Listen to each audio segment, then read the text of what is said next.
आज के वीडियो का टॉपिक है गरीब होने के 5 नुकसान या फिर 5 साइंस जो कि बताते हैं कि आप गरीब हो। पहला साइन ये है कि आप जैसे ही लगभग 18 साल के या फिर 18 साल से कम के भी हो, 13, 14, 15 साल के भी हो, तो आपके घर वाले ज़बरदस्ती आपको काम पे लगा देते हैं। किसी भी छोटे मोटे शॉप पे आपको लगा देते हैं ताकि वहाँ से थोड़ा बहुत पैसा कमाओ और इनको घर पे दो। मुझे बुरा उन बच्चों के लिए लगता है जिनके घर में ऑलरेडी उनके बड़े भाई, उनके बाप कमाने वाले हैं, कुछ ना कुछ नौकरी करके कमा रहे हैं, घर पे अच्छा खासा चला रहे हैं, फिर भी जो है वो अपने बच्चों को काम पे लगा देते हैं। तो इस केस में क्या है कि बच्चा अगर खुद काम करना चाह रहा है, खुद कोई स्किल सीखना चाह रहा है, लाइक फर्नीचर का काम अगर सीखना चाह रहा है खुद, तो उसको करवा सकते हो। लेकिन आप ज़बरदस्ती फोर्सफुली किसी चाय की दुकान पे या किसी होटल पे आप उसको नहीं लगा सकते, जहाँ पे उसको गाली गलौज, उसको मार पीट के भी उससे काम करवाते हैं। अब मैंने ऐसा क्यों बोला कि फर्नीचर वगैरह के काम पे लगना चाहे तो लगा सकते हो। इसका रीज़न ये है कि मान लो अगर वो फर्नीचर का काम सीखना चाहता है या फिर मान लो कोई दूसरा काम सीखना चाहता है, करना चाहता है, तो उसको करने दो। इसका रीज़न ये है कि पहले वो सीखेगा, वहाँ पे काम करेगा, उसको एक्सपीरियंस होगा उस काम का। वो जब अच्छे से उस बिज़नेस को समझ जाएगा कि ये बिज़नेस कैसे वर्क कर रहा है, धीरे धीरे वो जो है उसके थोड़े बहुत जान पहचान भी बन जाएगी उस काम में, तो वो जो है बाद में अपना खुद का वही सेम बिजनेस डाल सकता है। और मैं तुमको कभी भी ये नहीं बोलूंगा कि काम सीखो और काम करते रह जाओ दूसरे के वहाँ, अपना खुद का बिजनेस डाल लो। ऐसा मेरे खुद एक फ्रेंड ने किया है। वो साथ ही में मेरे काम सीखने जाता था। कौन सा काम? सोफे का काम हम लोग सीखते थे। जब लॉकडाउन लगा हुआ था उस टाइम मेरे पास कोई काम नहीं था, तो मैं जाता था सोफे के कारखाने में सोफे का काम सीखने,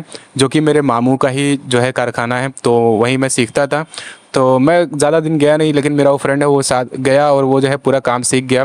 उसके बाद में उसने अपना खुद का डाल दिया सोफ़े का कारखाना, छोटा सा, अभी छोटा सा है, बाकी वो खुद ठेके पे भी करता है, तो अच्छा खासा पैसा वो कमा ले रहा है, मेरे ही एज का है। तो मैं ये कहना चाह रहा हूँ कि अगर वो पढ़ाई वढ़ाई में उसका मन नहीं है, कोई पैशन वैशन नहीं है, तो उसको ज़बरदस्ती मत कराओ, लेकिन जो है उसका जो काम में उसका मन लग रहा है उस काम में उसको लगा दो, उसको सीखने को लगा दो। बाद में वो खुद ही जो है उस पर अपना बिजनेस खड़ा कर लेगा। दूसरा नुकसान यह है कि आपको हर चीज़ में कॉम्प्रोमाइज़ करना पड़ेगा। फॉर एग्जाम्पल, अगर आपको एक हेलमेट लेना हो अपनी बाइक चलाने के लिए, तो आप उसमें कॉम्प्रोमाइज़ करते जाओगे, उसके बाद पे टालते जाओगे। बाकी सारे काम आपके हो रहे हैं, बाकी सब में इधर उधर पैसा तुम उड़ाओगे, लेकिन कोई काम की चीज़ है उसको लेने के लिए तुम सोचोगे भाई इसमें पैसा खर्चा होगा, 2,000 रुपये का हेलमेट आता है भाई, इतने का आता है, वो ये है। तो ऐसे छोटे से इन्वेस्टमेंट के लिए जो कि बहुत ज़रूरी है, इसके लिए आप बहुत ज़्यादा सोचोगे लेकिन आप लोगे नहीं। तो ऐसा आपको नहीं करना चाहिए। बाकी चीज़ों में कॉम्प्रोमाइज़ कर लो, लाइक बाहर का खाना पीना, मतलब फालतू का पैसे उड़ाने को छोड़ के अपने ज़रूरी काम में जो है ज़रूर पैसा अपना लगाओ। एक और एग्जांपल लेता हूँ। मान लो अगर तुम्हें हेयर फॉल, हेयर लॉस हो रहा है, तो तुम आप बाकी चीज़ों में पैसा उड़ा दोगे, लेकिन जो है तुम सोचोगे यार डॉक्टर के पास जाऊँगा तो पहले तो कंसल्टेशन फीस इतना लग जाएगा, उसके बाद में उसके मेडिसिन के चार्जेस, बहुत ज़्यादा पैसा खर्चा हो जाएगा, तो इसीलिए तुम नहीं जाओगे, तुम बहुत ज़्यादा बहाने बनाओगे।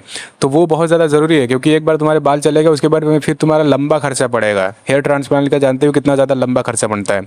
तो तुम इसको टालते रहोगे, खर्चा नहीं करोगे, और जो है जब चिड़िया चुग जाएगी खेत तो तुम पछताओगे। तीसरा नुकसान ये है कि हर टाइम पैसों की तंगी, पैसों का स्ट्रेस और घर में कलेश होते रहना, पैसों के ऊपर जो है बहस होते रहना कि मैंने इतना खर्चा कर दिया, तुमने इतना खर्चा कर दिया, ये है वो है।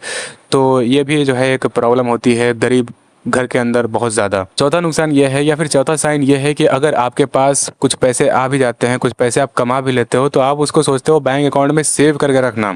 आप उसको छुपा के उसको कैश रख लेते हो बना के घर पे, या फिर उसको आप बेसिकली बचाने की कोशिश करते हो, जो कि आपकी एक गलत माइंडसेट है। ऐसा नहीं होना चाहिए। आपके पास अगर पैसा है और मान लो आप इधर उधर इन्वेस्ट करने से भी डरते हो, चलो मान लिया, लेकिन आप फिर भी जो है उस पैसे को प्लॉट में इन्वेस्ट कर सकते हो। प्लॉटिंग में आप कहीं पे अच्छे प्लेस पे जो है प्लॉट ले सकते हो और बस छोड़ दो। आपके बैंक अकाउंट में वो पैसे पड़े रहेंगे तो उसका कोई भी फ़ायदा नहीं होगा, लेकिन अगर प्लॉट में तुमने डाल दिया है तो वो जो है कंपाउंड होता ही रहेगा, उसके प्राइस बढ़ते ही रहेंगे अगर तुमने अच्छे प्लेस पे लिया है तो। भाई जिस रेट में 10 साल पहले हमने यहाँ पे प्लॉट लिया था, उससे अभी का जो रेट है वो है 4 गुना ज़्यादा बढ़ चुका है। और अगर 10 साल उसको तुम बैंक में रखोगे या फिर घर पे रखोगे तो कितना बढ़ेगा तुमको भी मालूम है। पांचवा नुकसान यही है कि आप रिस्क लेने से बहुत डरते हो। गरीब की सबसे बड़ी पहचान यही होती है कि वो रिस्क नहीं लेता। अपनी पूरी लाइफ वो गवा देता है, पूरी लाइफ बिता देता है, लेकिन कभी भी वो रिस्क नहीं लेता। और रिस्क के दो ही आउटकम है, या तो तुम जीतोगे या फिर तुम पूरी तरीके से डूब जाओगे। इसीलिए जो है गरीब डरता है डूबने वाले साइड से। तो वही डूबने वाला साइड जो है उसको कभी भी रिस्क नहीं लेने देता है। तो मैं आपको बोलूंगा कि आपको इतना बड़ा रिस्क नहीं लेना है, आपको छोटा ही रिस्क लेना है। ऐसा रिस्क मत लेना कि जो है आप डायरेक्टली